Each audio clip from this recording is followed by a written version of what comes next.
my dear audience and friends, to Cancer Convos with Grace B. This is your host, Grace B, coming to you from New York City, the city that never sleeps and is home to Cancer Convos with Grace B. I hope you all are having a lovely summer like I am. So for those watching for the very first time, this show aims to demystify the cancer disease and to bring on experts and stakeholders in the cancer space to come give their take. So as I always harp, do not forget to do your medical checks because until there's a cure, prevention is the cure. So we all know that a cancer diagnosis is a terrifying and devastating blow to any family concerned. And with it comes an instant crisis within. But what happens if a child who is unable to voice out their frustrations, their anxieties and fears is diagnosed? The parents or caregivers would no doubt be at their wits' end on what to do and how to alleviate the pains of their child or ward, and do everything possible to ensure that their comfort and ultimate survival is taken care of. Now, in this episode, my amazing guest will be shedding light on his experience as a parent and primary caregiver to his son, who was diagnosed with leukemia at the age of 4. Leukemia, for those who do not know, is a blood disorder in which the bone marrow produces a white blood cell that is cancerous. Now, in our previous episode, we hosted a colon cancer survivor who used mindfulness to manage his diagnosis and recovery. But in this episode, I will see how mindfulness has helped our guest face and overcome his son's diagnosis. Jeff Granville is the founder and president of Mindful Presents and is a mindfulness practitioner, coherence counselor, a reverend, yes, and spiritual advisor.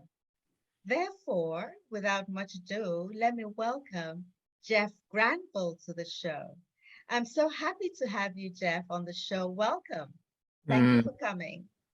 Thank you, Grace. It's a true honor to be here with you. I've enjoyed our conversations and I'm looking forward to today. Amen to that. So let's dive straight into the show. Please tell us just a bit about yourself, your family, profession, occupation, even though I've mentioned a bit of it, but to lead us to our conversation, please. Yes, well, thank you. I'm currently in Seattle, Washington, and I grew up on Fidalgo Island in a town called Anacortes, and my family is 5th generation from that island and out in the San Juan Islands, and been on and around boats in the water my whole life, and was actually in the boating industry in my hometown, and moved to Eastern Washington when my son McCoy, my youngest of 8 kids, was diagnosed with leukemia, and that brought us back here to Seattle. So that's where I'm living right now, and we enjoy, McCoy is happy and healthy. By the way, he's in the other room and doing fine.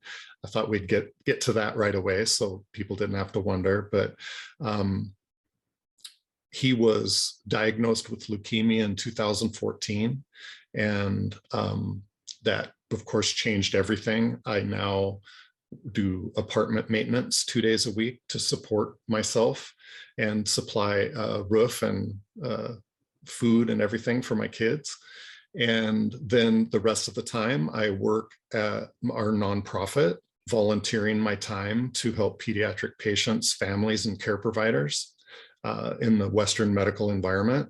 And I also work as a mindfulness coach and coherence counselor at the Center for Healing Neurology here in Seattle. And I work with a number of adult patients, not just pediatric.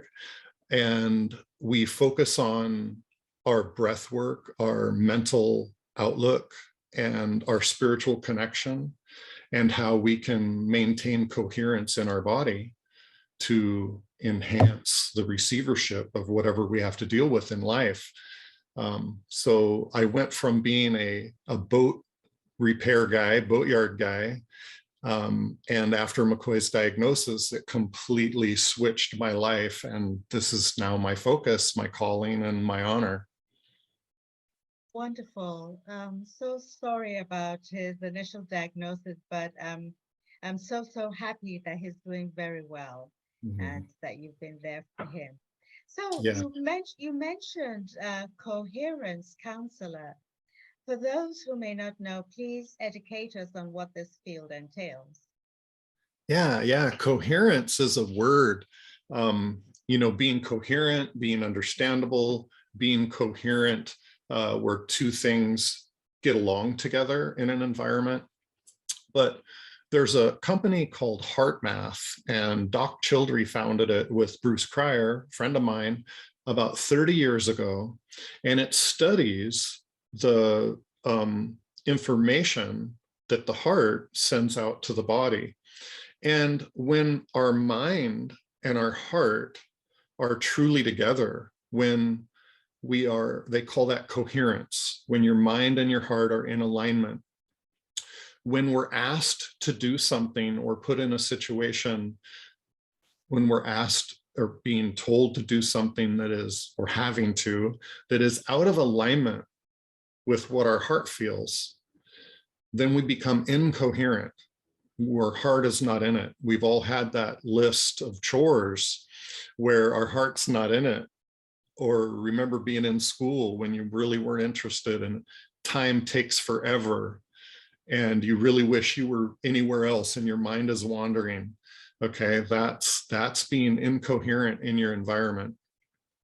When we are coherent, when we're doing something like singing and writing and artwork, or with animals or our children, when we're in an environment where our heart is really in it, when we're following our calling, then our mind and our heart are in alignment and not battling each other, and our system is open and receptive, and it's a very healthy and healing environment for the body.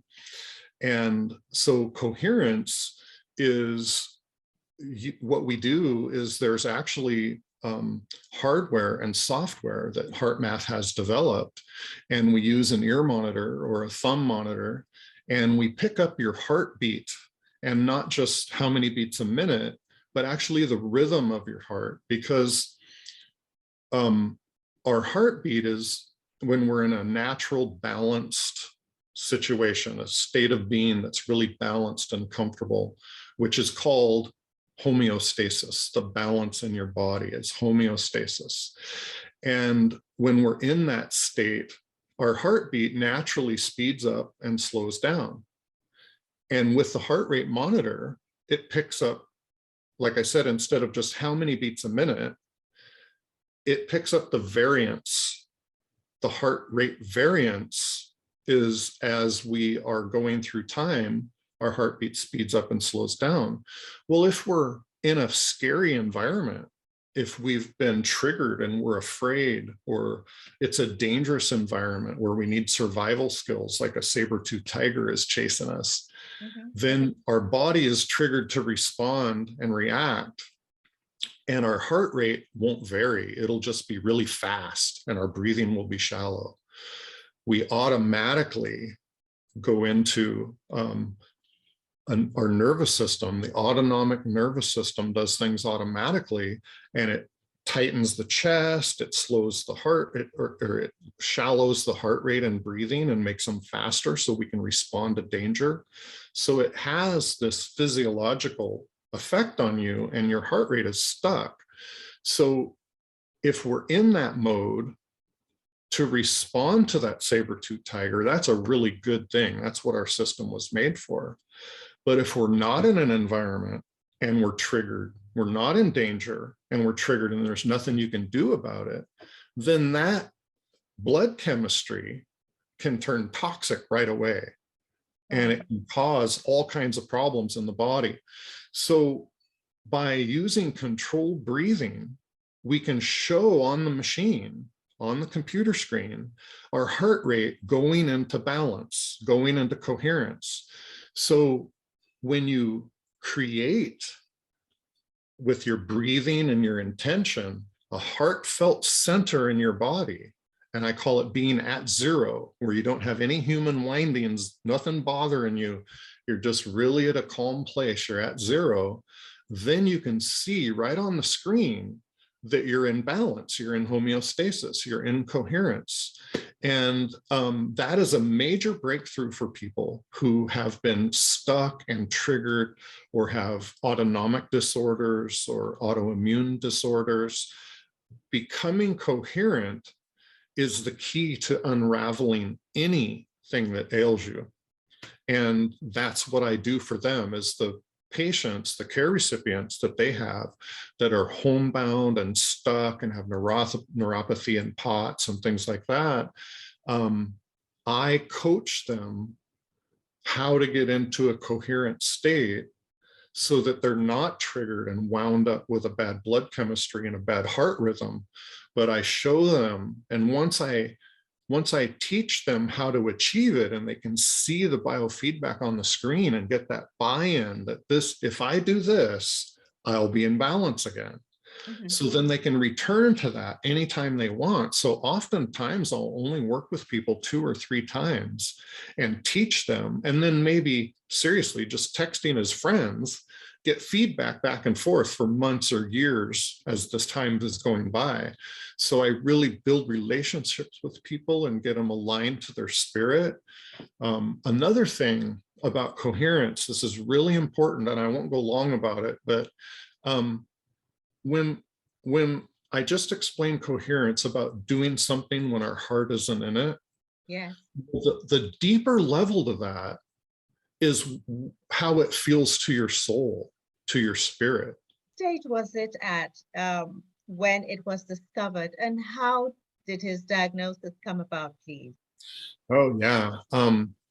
Well, when he was 4, we were living in Eastern Washington on a farm, and he had become sick. His mom and I had just separated, and he was going back and forth.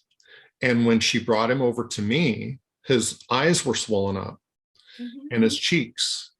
And she had taken him to the local emergency room in Colville on that Sunday, and they thought he had a local virus that was too far along for antibiotics. So they said, just give him some Benadryl for the swelling if you need it for his comfort, and let it run its course.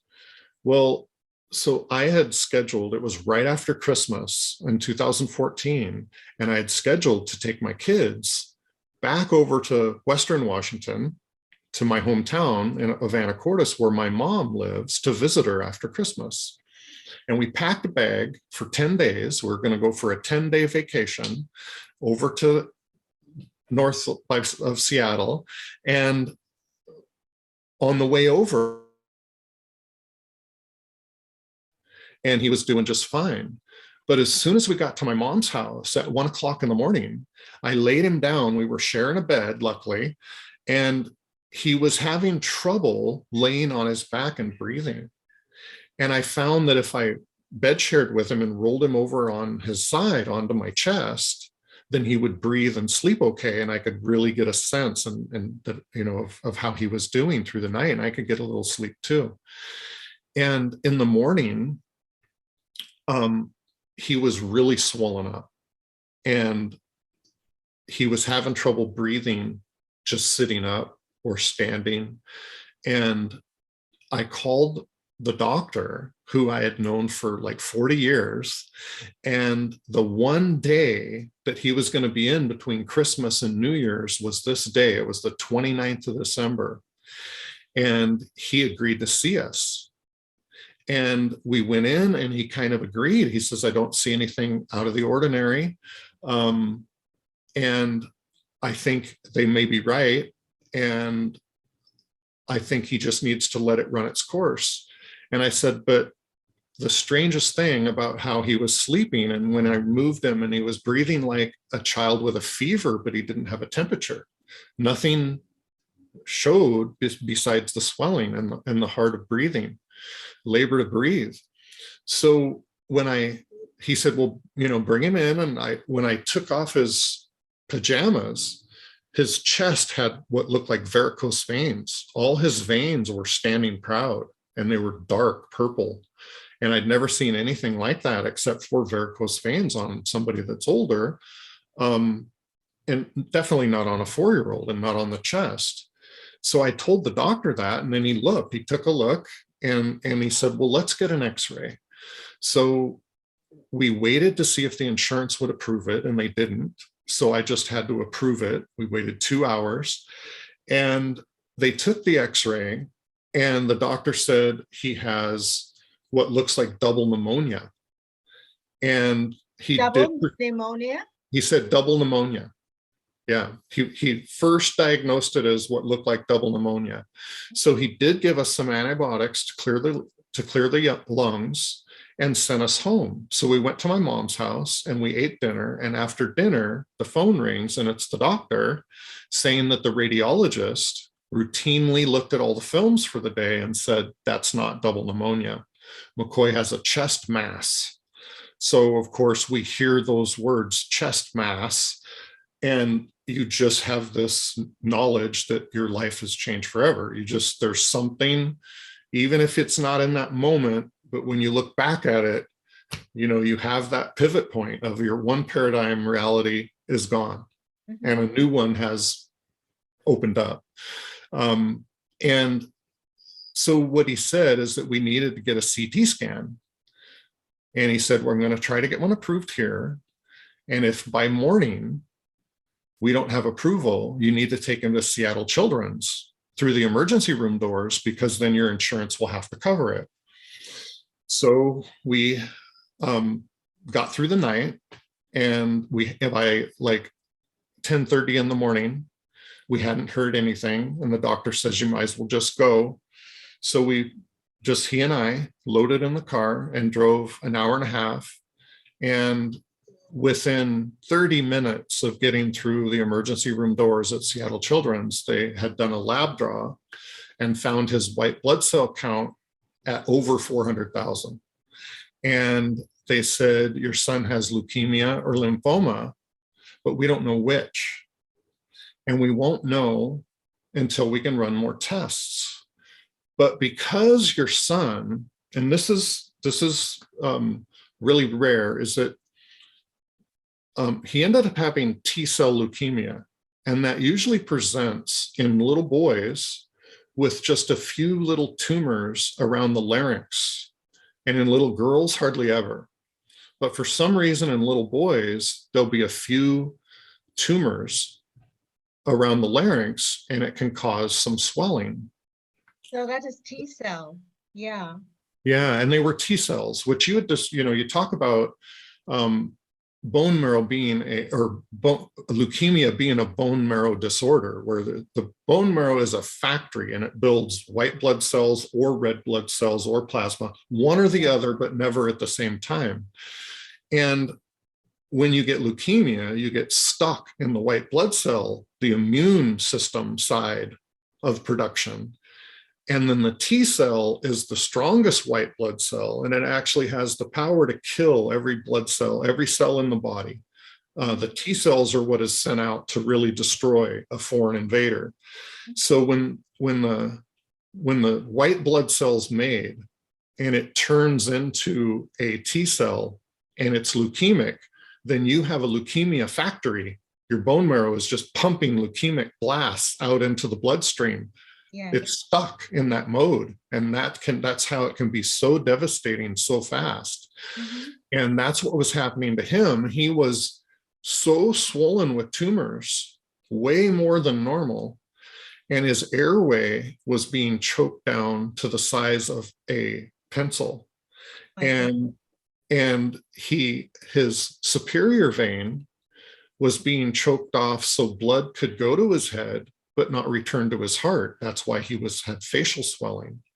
So a good thing we didn't give him the Benadryl they prescribed that would have taken away the swelling, which would have been an outside chemical fighting a symptom Yeah, but instead of letting. internally, Exactly. yeah. He would have died. He would have passed away. They said within 12 more hours. Oh my goodness. They literally said, we're chasing something we can't catch. Oh, We don't, wow. we don't have the mechanism to help your son because he was so lymphoblastic. He had so many tumors that his airway and his superior vein were choked off. But And do you know what causes this? As for young boys, you said the girls are, yeah, are not diagnosed with this, but what is it? Is it hereditary? Is it, I mean, I'm talking about this particular type of cancer, yeah, for yeah, boys. What yeah. is it? Well, what they don't know for sure why medically, but what we know about cancer in general is that we all carry the genetic ability to produce cancer. Mm, It's whether those genes are upticked or downticked, turned mm, on or off, and whether or not cancer blooms. Cancer is reproduced by the RNA. mm, So, but we do know that social and environmental influences can mm, trigger that gene expression. mm.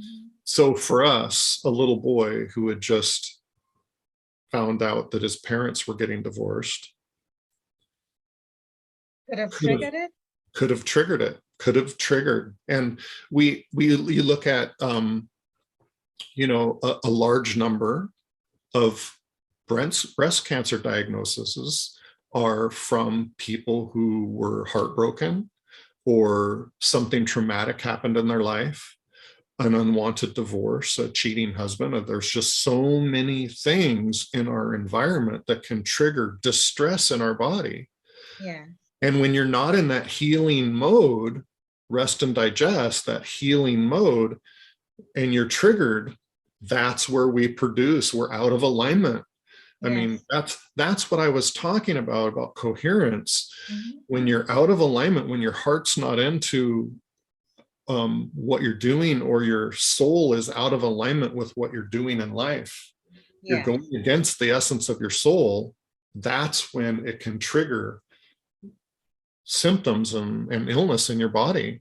And that's yeah, one of the major, that's really my care philosophy, is that when we are out of alignment with the nature of our soul, something happens in our life that takes us away from the essence of who we are. We get ill. yeah. And wellness is finding out who you truly are in the moment, in the now, and moving forward from there.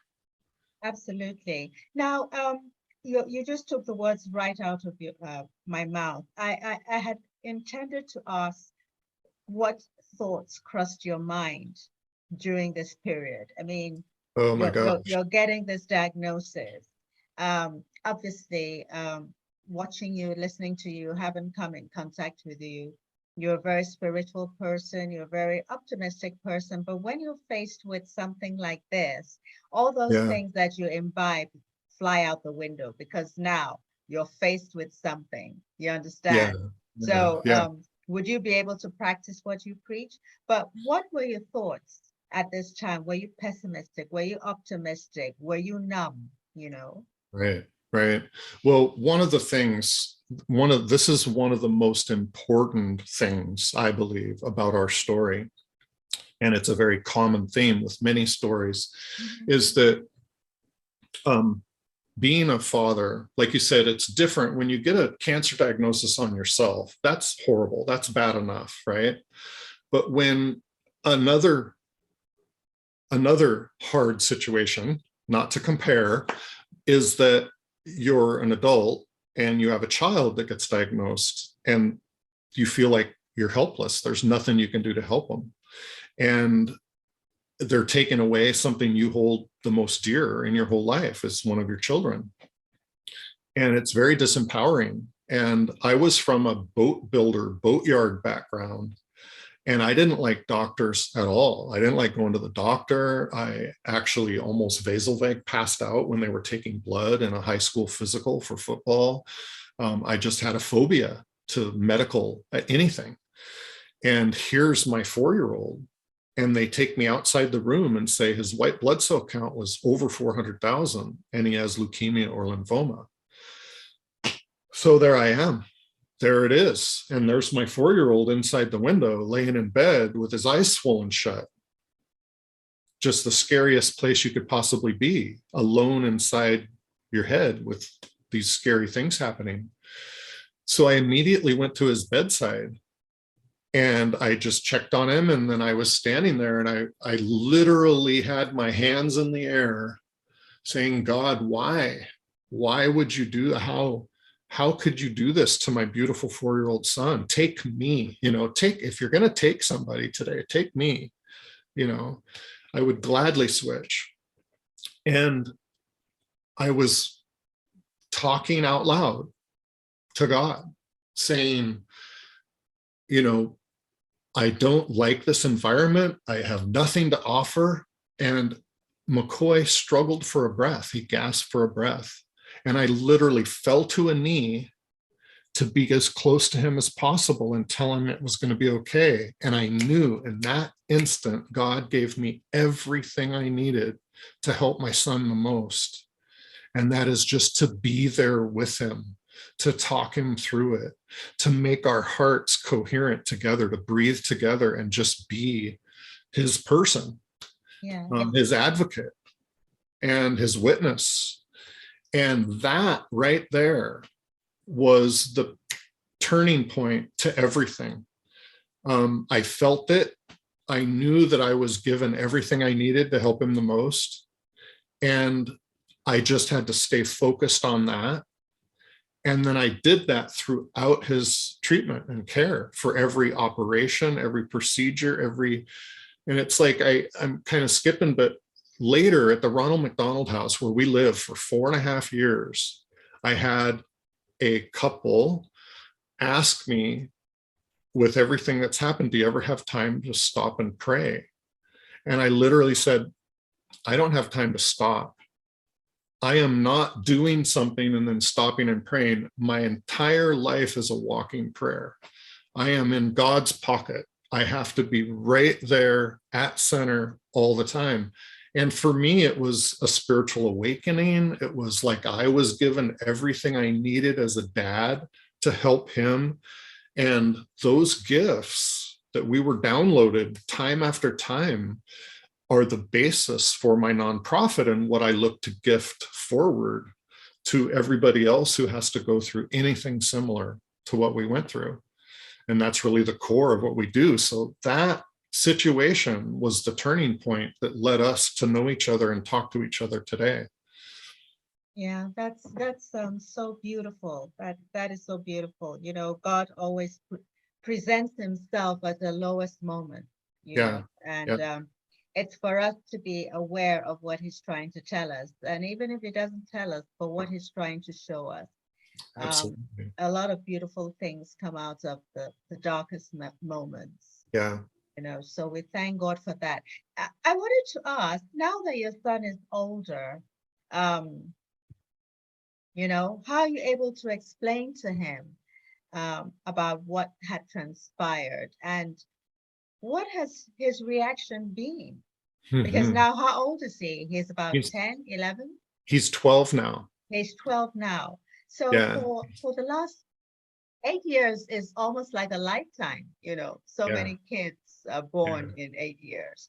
It's a lifetime. So how has he been able to accept what happened to him, and what has his reaction been, since both of you are so very close? What has he been able to tell you? It's as you can imagine, as kids get older, it changes. The story, their relationship to the story and what happened changed. And he's at a point right now where he's very selective about what he wants to be shown, like any pictures of him shown. Previously, he was all about it. Let's, put up anything you want. He's got tubes coming out of him and stuff. He didn't really care. But, now he's at a point where he's starting to care about, how he's presented into the world. And everything we did was tasteful. So he doesn't have anything to regret looking back. But there's some of the things that he's been reminded of so many times. He's had to relive the remembrance of these situations because they were really paradigm shifting situations. So he's heard me talk about them several times. Yes. And he's been with me at the Ronald McDonald House when I teach it, and he's been around and he's helped other kids through our nonprofit. So it and really his anniversary, he had a kidney transplant 5 years ago in December. And that's the most recent major thing. But every month, he has to get a lab draw to test his blood levels. He has to go in for all his routine, DEX scan and EEGs, and he has to go through all the treatment follow-up. So he's constantly reminded. Excuse me, before I forget this, is it a spillover from his cancer issue?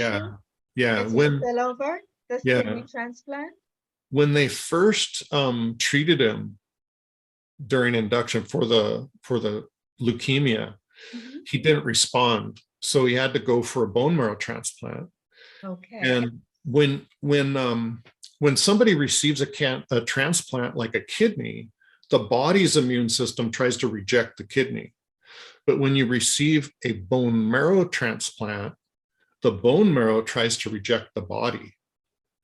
It's the other way around. Like that's such the root of who you are, physically. Your bone marrow produces your cells, produces your blood cells. So that's like he still carries the DNA of the donor because it's the bone marrow of the donor. It's a different DNA. So he's when he had the bone marrow transplant, they had to give him a medicine called tacrolimus. And it's given to most heart transplant, kidney transplant, bone marrow transplant. 99% of everybody on earth that gets an organ donation or bone marrow transplant receives tacrolimus. And what it is it cuts down rejection.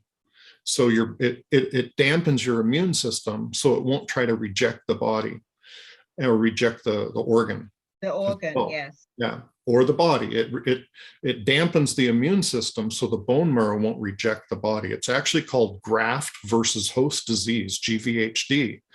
The graft from the donor is put in the host, and the graft rejects the host, right? Yes. So it tries to reject. So they were so worried about him having GVHD that they continued giving him this medicine after it had affected his blood levels. His blood counts were changed when this new medicine was given, and I noticed it. And for 3 days, I said, why are we having a change in his blood levels? And he had a rare, super rare, 1 in 10 million or whatever reaction to this medicine called tacrolimus.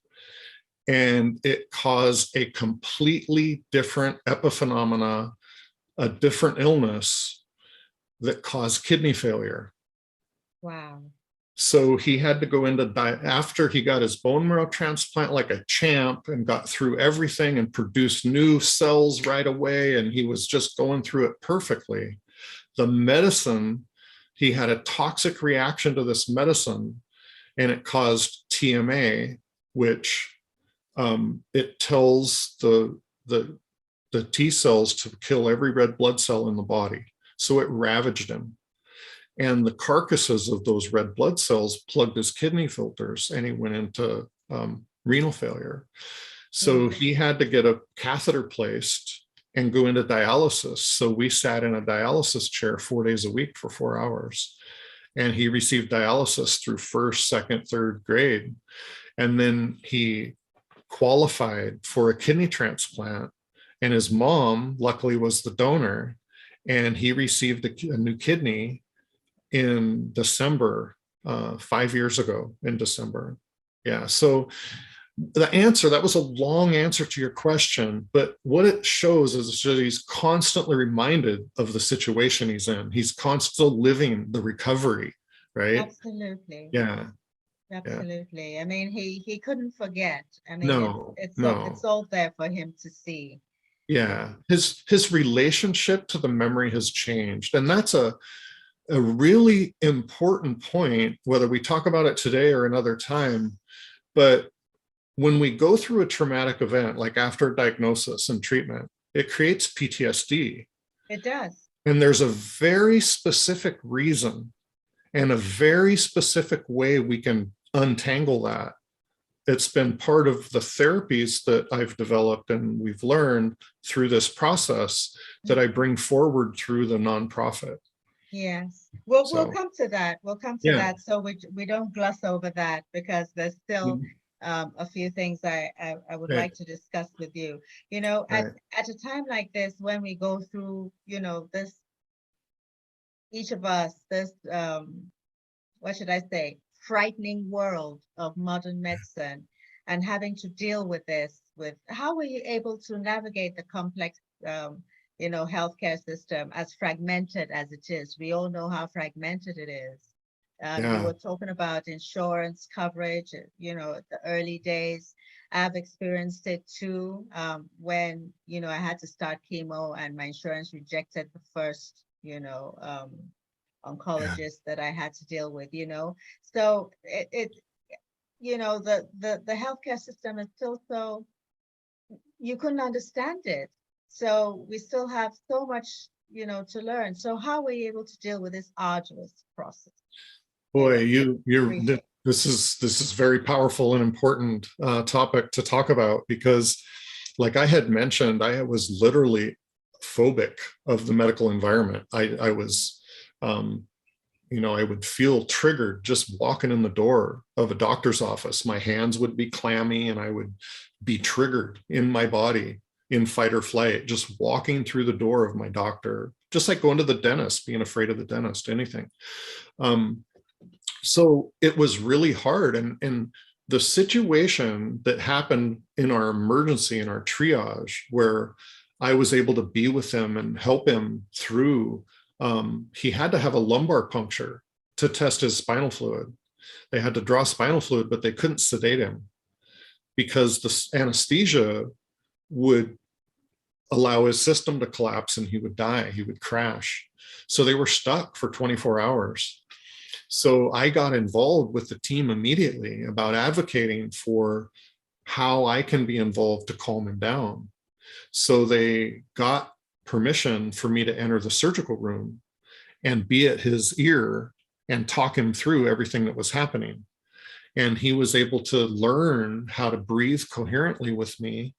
And the doctors that were involved were witnessing this. And through those doctors is how I developed the nonprofit and the other things that we offer. And they've been advocates for me forming the nonprofit to bring these modalities forward. So I was blessed to have a really, really good and powerful rapport from the doctors that witnessed and then told the story about what happened.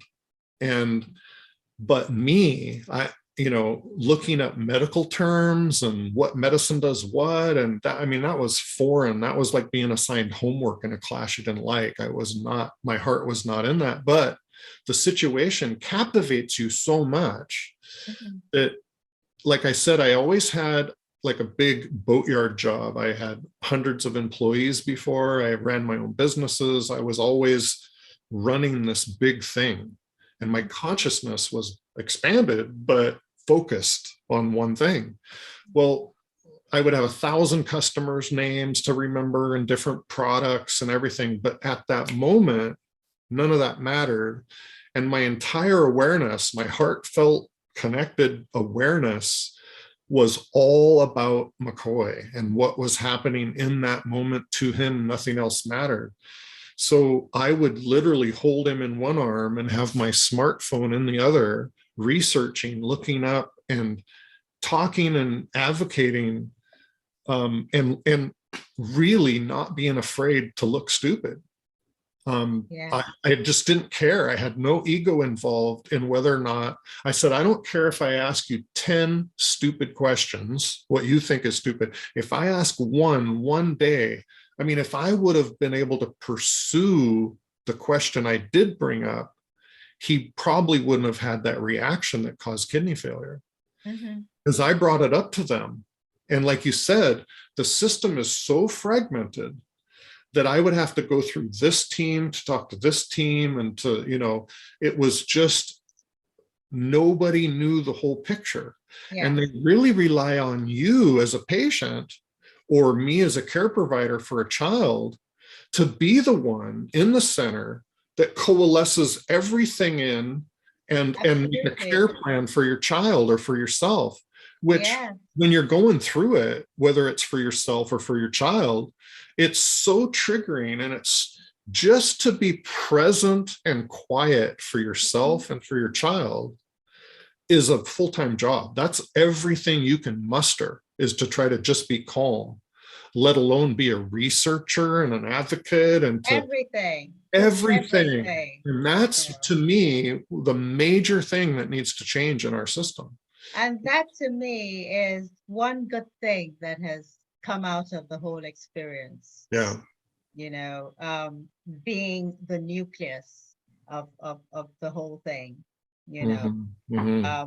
because of our experience, you as caregiver, me as patient, we are now considered experts by experiences, because even the doctors, you find out that some doctors, as you rightly said, will be asking you the questions, and right now there's the shared decision making, syndrome. The doctors also realize that you have to be a part of the trajectory, to be able to move, your healing and recovery forward and, have a successful outcome.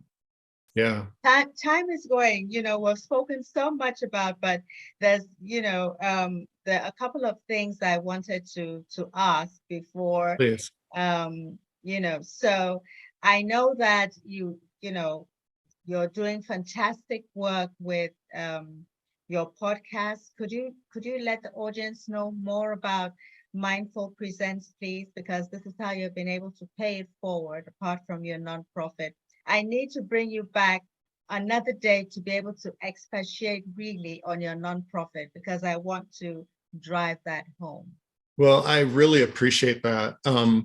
6 years ago, a friend of mine, Bonnie McCaffrey, and I co-founded Mindful Presence. So we bring the gift of mindfulness to pediatric patients, families, and care providers. But from that, like you said, I became a reverend so that I could advocate in church, like their theologian or their representative. And so that allowed me to work in the Ronald McDonald House and in the hospital pre-COVID. But now that COVID has hit and they won't allow anybody to go in, except for a parent, I've had to expand what I do. So I do workshops through the Center for Spiritual Living in Seattle. I do a workshop once a month. And then from that, I deal with, I treat individual care recipients. And I expanded into the practitioner for the Center for Healing Neurology in Seattle, and have been referred to adult patients. But none of it is for hire. Everything I do, I don't believe in charging anybody that's actually in crisis.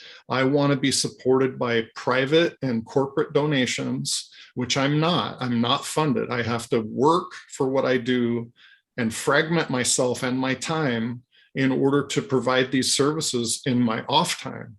Yeah. So the major thing I'm looking to do is get patron saints who believe in what I'm doing and want to help change this paradigm to bring all these abilities we possess into Western medicine and integrate the two together. I have plans for a wellness center. I have products available. I have all kinds of things bubbling and going, but what we really lack is funding.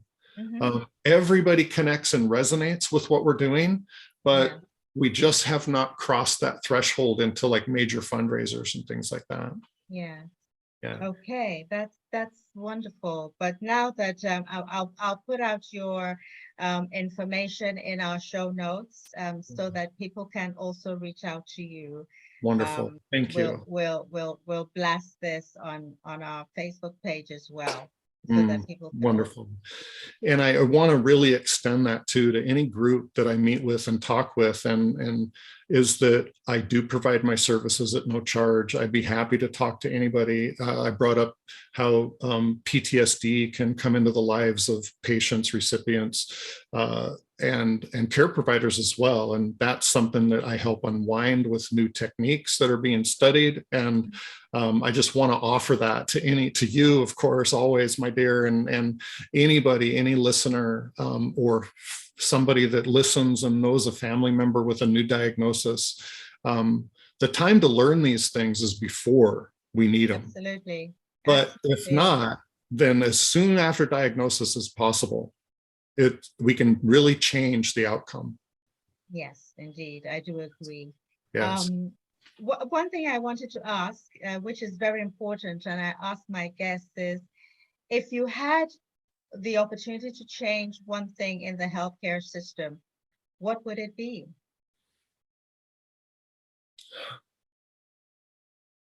Well, we kind of touched on it earlier. I think what I would really like to see is have a really competent, qualified liaison, like an advocate, assigned to each patient and family that can take care of anything from social services to questions about medicine to organizing the team, and take that pressure off of the patient and care provider.